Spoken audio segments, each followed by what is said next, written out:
Sanadkii 1950-kii, Qaramada Midoobay oo ay gadaal ka riixayso dowladda Mareykanka ayaa go'aansaday in Eritrea lagu daro dhulweynaha Itoobiya. Federaaleyntii waqtigaas wuxuu Eritrea siinayay madax-bannaani buuxda oo ku saabsan dastuur u gaar ah iyo ismaamul si xor ah loo doorto, balse dhanka kale wuxuu Itoobiya siinayay awoodda ay ku maamulayso siyaasadda arrimaha dibadda, tan ciidanka iyo xuduudaha dalka. Dowladda Ingiriiska oo markaas gacanta ku haysay maamulka dalka Eritrea ayaa ku wareejisay federaaleyntii la sameeyay sanadkii 1952. Isla sanadkaas 10kii Luulyo waxaa la guda galay ansixinta dastuurka Eritrea oo ay diyaarisay Qaramada Midoobay oo la tashanaysay boqorkii Itoobiya waqtigaas maamulayay ee Haile Selassie. Waxaa la guda galay doorashooyinkii golihii cusbaa ee Eritrea. Xisbiga Unionist Party ayaana helay kuraasta ugu badan, balse wuxuu ku guuldareystay inuu aqlabiyad buuxda helo. Sidaas awgeed, maadaama aysan aqlabiyad buuxda hayn, waxay u baahdeen xisbiyo kale si ay u dhisaan xukuumad dhammaystiran. Intaas kadib waxay xulufo noqdeen xisbiga Muslim League, waxaana xisbiga Muslim League uu doonayay in Eritrea hesho ismaamul xooggan, in luqadaha Tigreeniya iyo Carabiga la dhowro, iyo in Eritrea aysan si buuxda u hoostegin Itoobiya. Waxaa la dhisay ismaamul u gaar ah Eritrea. Waxaa sidoo kale la dhisay iskaashi u dhexeeya Unionist Party iyo kooxdii Muslimiinta ahayd, waxaana la isku dayay in la ilaaliyo sinaanta diimeed iyo in nidaamka ismaamulku noqdo mid deggan oo loo dhan yahay. Hannaankii federaalka ee Eritrea iyo Itoobiya wuxuu noqday mid muddo gaaban socday. Sababta ugu weyn waxay ahayd in dowladda boqortooyada Itoobiya ee fadhigeedu ahaa Addis Ababa aysan rabin inay u hoggaansanto qodobadiisa. Ugu horreyn, dastuurka Eritrea wuxuu isku dayay inuu abuuro dheelitirnaan u dhaxaysa kooxaha qowmiyadeed iyo kuwa diimeed, waxaana luqadaha Tigreeniya iyo luqadda Carabiga u aqoonsadeen luqadaha rasmiga ah ee Eritrea. Sidoo kale waxay oggolaadeen bulshooyinka deegaanka inay doortaan luqadda waxbarashada carruurtooda, waxaana dhaqangal noqday sinaanta xeerarka dowladda ee Muslimiinta iyo Kiristaanka. Waxaa hannaankii dowlad dhiska ismaamulka Eritrea ee waqtigaas soo farageliyay dowladda Itoobiya, waxaana burburay dheelitirnaantii nidaamka xukun, waxaana khasaarihii koowaad qaatay bulshadii Muslimiinta maadaama afka Carabiga laga tiray waxbarashada dalka, sidoo kalena laga riixday shaqooyinkii dowladda. Intaas waxaa dheer, Itoobiyaanku waxay aad ugu dadaalayeen inay meesha ka saaraan wax kasta oo u muuqda fikrad gooni goosad ah oo ka dhalan karta Eritrea. Arrintaas darteed, waxay cadaadis xoog leh ku saareen hogaamiyeyaashii dhaqdhaqaaqa madax-bannaanida ilaa badankooda ay dibadda u cararaan, iyagoo kaashanaya xulafadooda Unionist-ga isla markaana si cad u jebinaya dastuurka.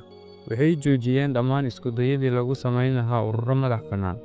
Sanadkii 1955 waxaa la mamnuucay xisbiyada siyaasadda, halka sanadkii 1958 la mamnuucay ururada shaqaalaha. Isla sanadkii ku xigay ee 1959 waxaa magaca dowladda Eritrea lagu beddelay maamulka Eritrea, waxaana la dhaqan geliyay sharciga Itoobiya. Ugu dambeyn, xulafadii Eritreaanka ahaa ee taageersanaa Itoobiyaanka ayaa ka cawday faragelintii xoogganeed ee lagu sameynayay maamulka Eritrea iyo khilaafaad dhaqaale oo u dhexeeya Asmara iyo Addis Ababa, waxaana cadaadis la saaray dadka Eritrea si ay uga tanaasulaan madax-bannaanida deegaankooda.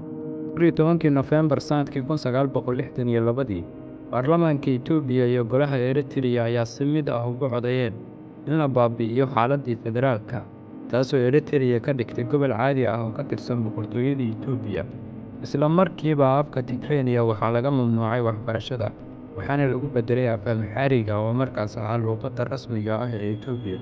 Muslimiintu waxay ahaayeen kuwii ugu horreeyay ee dhibaato ka soo gaartay faragelintii Itoobiya ee Eritrea, waana iyagii sameeyay dhaqdhaqaaqii ugu horreeyay ee mucaarad ah sanadkii 1960. Hogaamiyeyaashii dhaqdhaqaaqii madax-bannaanida oo markaas ku noolaa qurbaha waxay ku dhawaaqeen samaynta Eritrean Liberation Front, jabhadda xoreynta Eritrea. Asaasayaashani dhammaantood waxay ahaayeen Muslimiin, waxaana hogaaminayay Idriis Maxamed Aadan oo ahaa siyaasi caan ka ahaa Eritrea sanadihii 1940.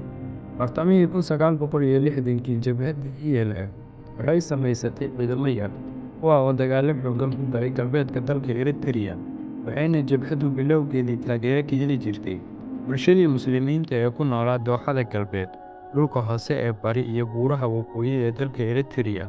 Waxay sidoo kale raadisay taageero dalal Muslim ah sida Suudaan, Suuriya, Iiraan iyo kuwo kale, waxayna afka Carabiga ka dhigtay luqadda rasmiga ah. Sidoo kale waxay qaadatay nidaamyo urur oo qaab carbeed leh. Dowladda Itoobiya waxay jabhadda u sawiratay sidii aalad carbeed oo lagu carqaladeynayo gobolka, waxayna isku dayeen inay Eritreyankii Kiristaanka ah ku dhiirrigeliso inay ka hor yimaadaan jabhadda. Laakiin xaaladda dhaqaale iyo siyaasadeed oo sii xumaaday gudaha Eritrea waxay keeneen natiijo ka soo horjeeda tan Itoobiya damacsaneyd. Mamnuucidii luqadda Tigraaniga, dhaqaalaha Eritrea oo sii xumaaday iyo xaalado kale oo isbiirsaday waxay sababeen in Masiixiyiin badan oo Eritreyaan ah ku biiraan jabhaddii ELF, waxaana halkaas ka dhashay mucaarado xooggan oo ka dhan ah taliskii Haile Selassie. Ururkii ELF, Ururkii Xoreynta Eritrea, wuxuu awood u yeeshay inuu howlgalladiisa gaarsiiyo dhulka buuraleyda dhexe ee Eritrea oo ah halka ay degan yihiin dadka Tigrayga. Ururkii ELF waxay noqdeen kuwo kala jaba, waxaana sanadkii 1972 ka farcamay urur kale oo la magac baxay ELF, kaas oo dagaal la galay ELF iyo Itoobiya labadaba. Isku biiris iyo kala bixidyo kadib, ururka waxaa gacanta ku dhigay kooxo Shuuci ah oo u badnaa Masiixiyiin, waxaana loo bixiyay magaca EPLF. Ugu dambeyn, ururkan EPLF ayaana keenay madax-bannaanida Eritrea sanadkii 1993. Eritrea waxay heshay madax-bannaani buuxda 24kii May sanadkii 1993, kadib markii Qaramada Midoobay ay qabatay afti qaran oo ay dadweynaha Eritrea codkooda ka dhiibteen. Afti natiijadiisu ahayd in dadka badankiisu taageeraan madax-bannaanida Eritrea. Taariikhdaas kadib, Eritrea waxay noqotay dal madax-bannaan oo aan mar dambe hoos imanayn Itoobiya. Markaas kadib, labadan dal waxaa dhex maray dhowr dagaal oo salka ku hayay muran xuduudeed ka dhexeeya labada dal oo la xallin waayay, waxaana dagaaladaas ugu caansan dagaalkii Baremed oo dhacay sanadkii 1998 socdayna ilaa iyo 2000.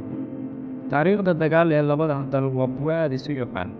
Itoobiya oo ah dal aan lahayn bad, tiro ahaanna aad uga badan Eritrea, waxa ay doonaysaa meel ay ka gaarto Badda Cas, halka Eritrea ay sheegtay inaysan marnaba oggolaan doonin in Itoobiya ay soo gaarto badaha Eritrea.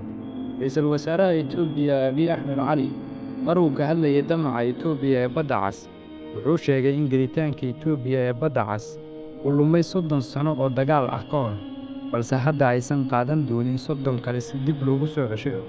Hadalkan ayaana muujinaya in Itoobiya uu ku jiro damac waali ah si ay u gaarto Badda Cas. Haddaba Itoobiya ma awooddaa inay awood ku gaarto biyaha Badda Cas ee dalalka deriska la ah leeyihiin?